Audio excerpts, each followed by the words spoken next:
Welcome back to my channel, Literati. Today I will discuss Annie Ernaux's Nobel-winning La Place, the short novella. It is a short book which got the Nobel Prize for Literature in 2022. Originally written in French, La Place or A Man's Place was first published in 1983. Its English translation came out in 1992. Annie Ernaux was born on the 1st September 1940. She is the 16th French writer to get the Nobel Award. She is the first French woman and the 11th female author to get the Nobel Prize.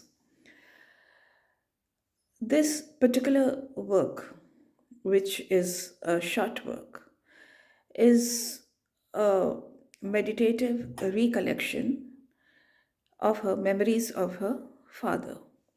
It is not nuanced, it is not layered, it has a simplicity of style because she herself has said that she wants to create a very straightforward, a very unsentimental, and a very clear,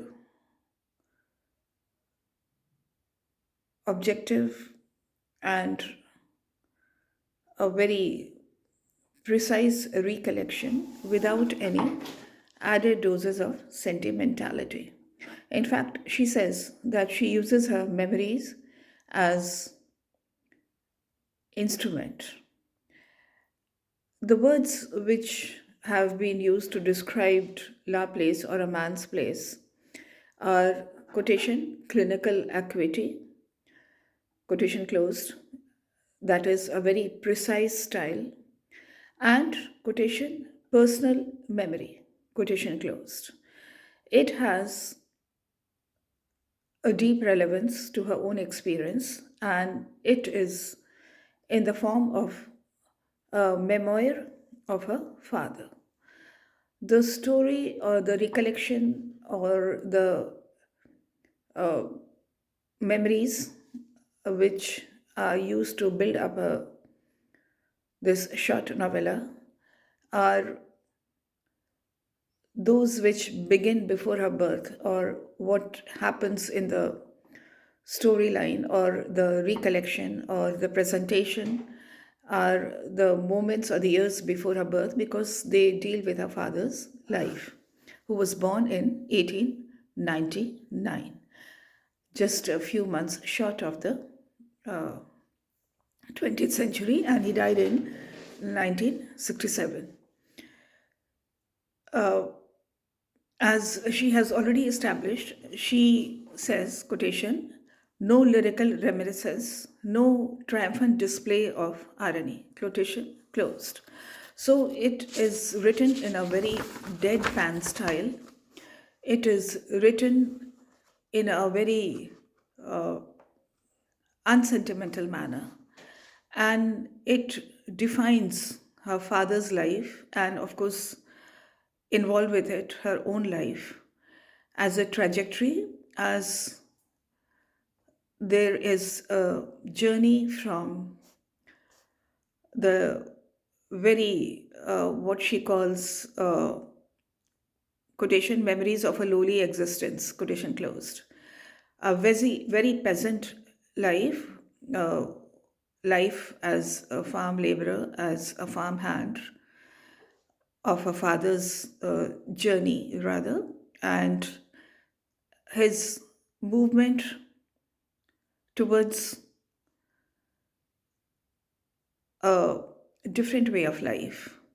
And for the author herself, she takes another leap forward when she says that she joins the bourgeois or the middle class. And the difference between them is, of course, education. This beginning and this movement from the, again to quote Annie Ernaux, memories of quotation, a lowly existence, is something which we see in V.S. Naipaul's A House for Mr. Viswas. The difference between the two books, though V.S. Naipaul is also a Nobel Prize winner, and it is his book, A House of Mr. Biswas, is undoubtedly one of the greatest books, and it came out in the 1960s, and as Mr. Naipaul has said, that it is one of the books which is closest to him. It deals with the memories of his father, Mohan Biswas, and how he moves through life to achieve a house of his own. A house becomes a it is a symbol of the position or the status which he achieves in life.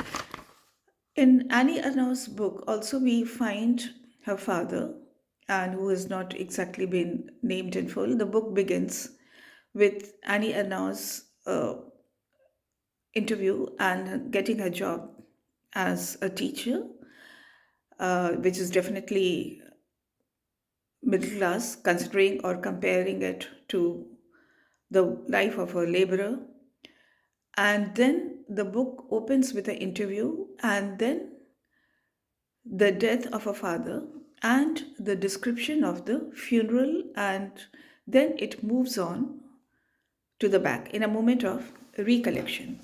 As after the funeral, Annie Ernaux, who is a teacher and who lives in a fancy resort with her executive husband and a 2.5-year-old son, she journeys back home after her father's funeral, uh, in a first class compartment. And then she realizes with a sudden shock that she is now definitely living in a different world from her father's world.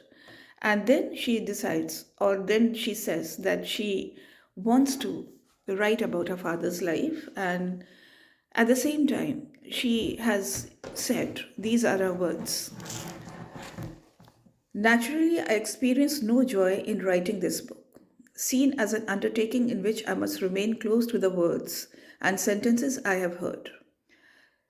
Quotation closed.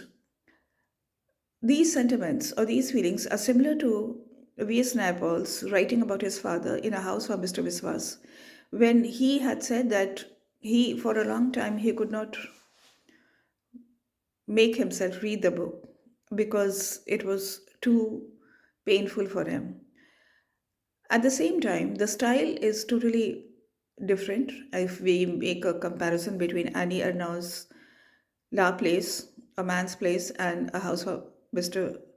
Biswas, because V.S. Naipaul certainly uses irony and um, at moments uh, humor in his memoir of his father. One thing which I found is totally lacking in La Place is the element of humor and irony, as she has herself said, that she is going to make just a very stark representation of her father's life. And then Annie now says that she has used certain words in italics, which actually signify nothing as special, excepting the fact that she means to show the change in language or the way people speak as also a mark of a movement towards a different sort of a life. So, after saying this, after the first few pages, when the father's dead and buried, and she goes back to her own life and she starts writing this book. She begins with the life of her grandparents, which is, of course, not her lived experience, but the fact that she has heard about it, their complete uh, and acceptance of their, quotation again, lowly existence in life, their life on as workers on farm, as her grandfather being totally illiterate, her grandmother, the memories as maybe more superior and more refined than her grandfather, who was a total rustic, who was a total peasant. And her memories of him are just that of an old man in an old people's home, and she as a small child when she went to visit him. but she had heard these are recollections and which she has come to know. And her own father, who was one among several children, and his education only up till the age of 12, then his work, his taking away, being taken away from school and starting work as a laborer, their life, the as this the memory of this book goes, it is a long memory and it covers almost the entire uh, not only the first half of the 20th century, but it covers the years from 1900 to 1967. That was when her father died. And then her father's life as a boy of 12, working in the farm, working hard, coming of the World War One in 1914, the changes which it brought when the World War One ended, her father's introduction to a new kind of life away from the farms, his uh, introduction to work in the factory, the rapidly industrialized world in the post World War One decades, in the intervening decades between World War One and World War Two. So this in this book also we find that the two most important events which cast a long shadow are World War One and World War Two. The end of World War One has the changes, the rapid changes in the society, and her father's life, his marriage to her mother, who was certainly a modern young woman, and she was ahead of her time. She worked in a factory. She had never grown up on a farm.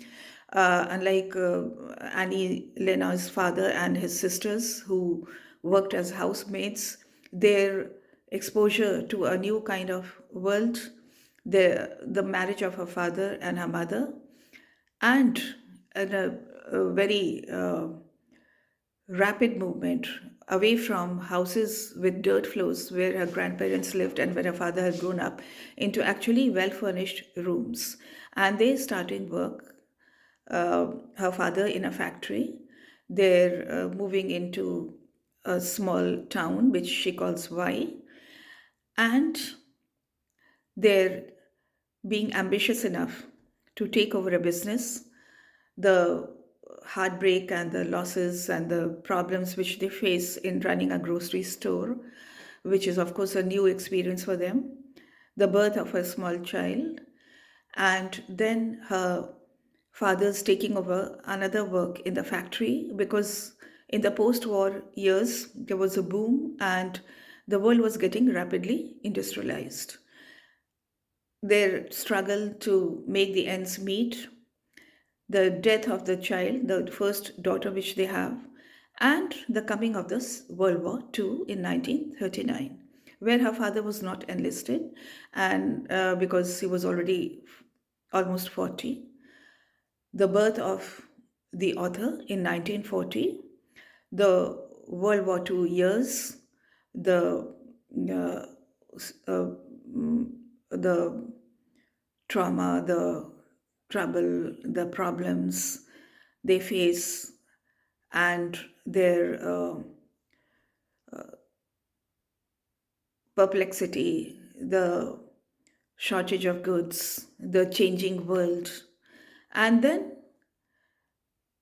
uh, they're settling in a different town, which the author calls L, which is a rather damp place. The birth of, like I said, the author in 1940. And after the closure of World War II, they move back to the town from where they started their life, which is Y. And this time, they actually buy a property because they have saved and they have struggled and they have worked hard. The the child who was born in 1940, is now going to a school, and the year 1945, that is the end of World War II, is taken, or the author describes it as a time where they were very, very optimistic. And of course, the rest goes on as the author describes her growing up years. She goes to school, she learns how to speak in a refined manner. She, their, her parents' business now, they have traveled quite a distance because when they moved back to Y, they not only bought property, but they also started running not only a grocery, but also a cafe. And the changes which come around her, the beginning of the supermarkets, the change in people's attitudes, and everything seems to point out to a modern world. Her father is still set in his ways, and the author recalls how he, at times, he is angry, at times, he feels out of place in the new world which the author is coming to inhabit. She goes to a good school, she learns to speak differently. Annie Lenoy, the author, has also used language also as a denomination of the changes, the social changes which bring about or which are brought about when there is a rapid movement towards a better class of society. And while he had been used to speaking in the old normal, old fashioned way, she learns to use new expressions. She sees how even educated people use the same kind of language to speak to people like a father, just to make them at ease and to show them that they have not changed. But the author is herself is very conscious of this change. She cannot deny it. And she finds a growing distance between her and her father and how they look at things. And then she goes on to college. She brings her friends back home. She marries a man who she falls in love with. The marriage is, of course, a very happy occasion. And she knows now that she cannot go back to the same world, which is the world of her parents.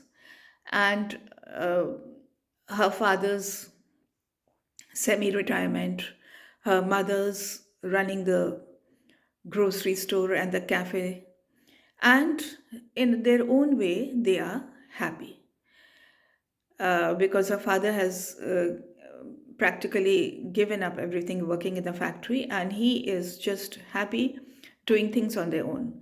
They have their own home, which would be unthinkable at the beginning of the century when, as a semi literate boy, as a boy of 12, he had started working as a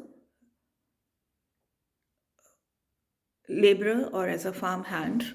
And now their gradual movement towards a better life is very well edged. The book begins with the funeral of her father and it ends when she goes back to that moment in time, the death of her father, and she describes how it happened when she had come back for a visit.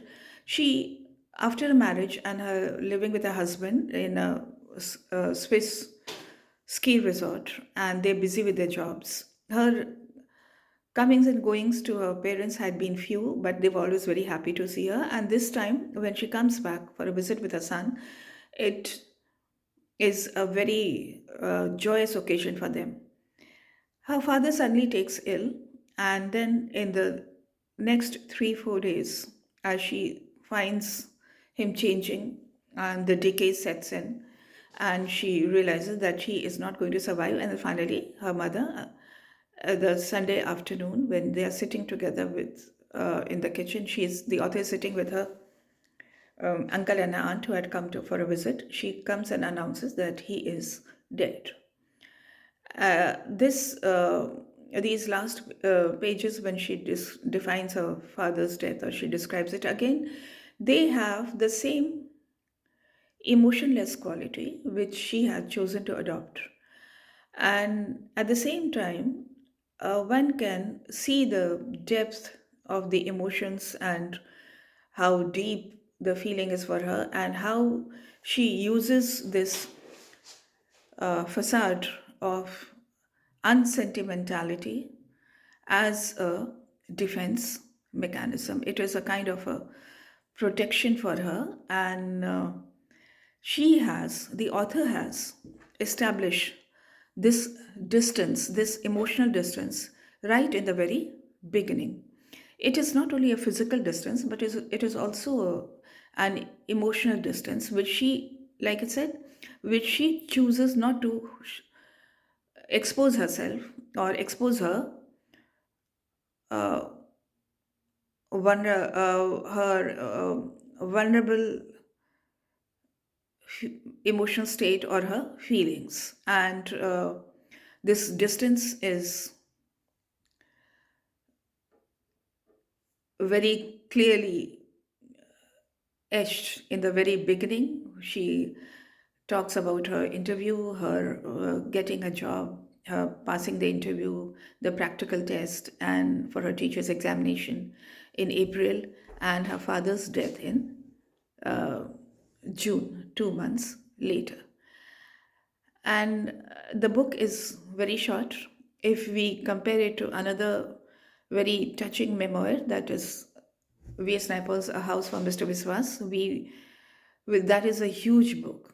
That is a lengthy book, and that also covers an entire lifetime.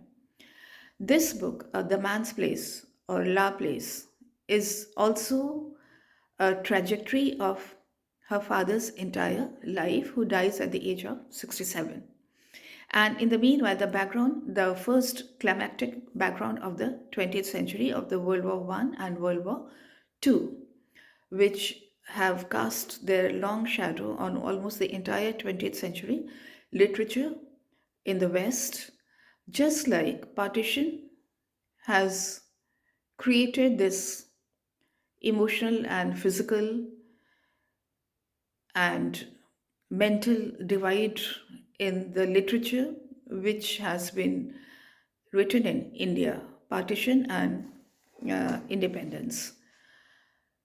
The difference between uh, man's place and a house of Mr. Viswas is again, of course, the length, and then the use which V.S. Naipaul makes of irony and humor. Annie Lenois herself, she has said that she wants to make herself invisible and she does not want to intrude, or she does not want her feelings to intrude in any way on the narrative which she has created and in which she has defined the life of her father. She is very successful.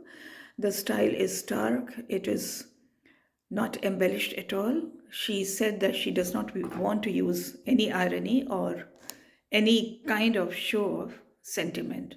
And what she wants to present, quotation, the limits of the world where my father lived and which I too shared. It was a world in which language was the expression of reality. Quotation closed. And all through the short book, the novella we can call it, she has used expressions, she has used language, she has defined the difference between the language which the middle class people speak, the courtesy which they use in talking to each other, with the rough hued and the very rustic accents and expressions of Norman French, which was the language of the peasants, of the people, and there were certain habits to which her father clinged all his life, as if he tried to, there was some kind of a fierce pride in his insistence on not changing and being what he was. One of the habits which the author says is his way of cleaning his knife on his overalls. It was a very down to earth, and we can say a very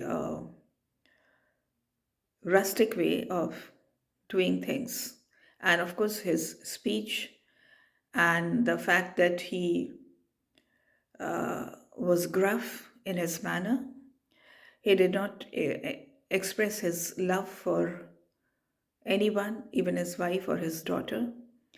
And for the author, our writing is always like a catharsis. It is something which uh, makes you or understand certain things. And not only for V.S. Naipaul, but even for Annie Lennoy, her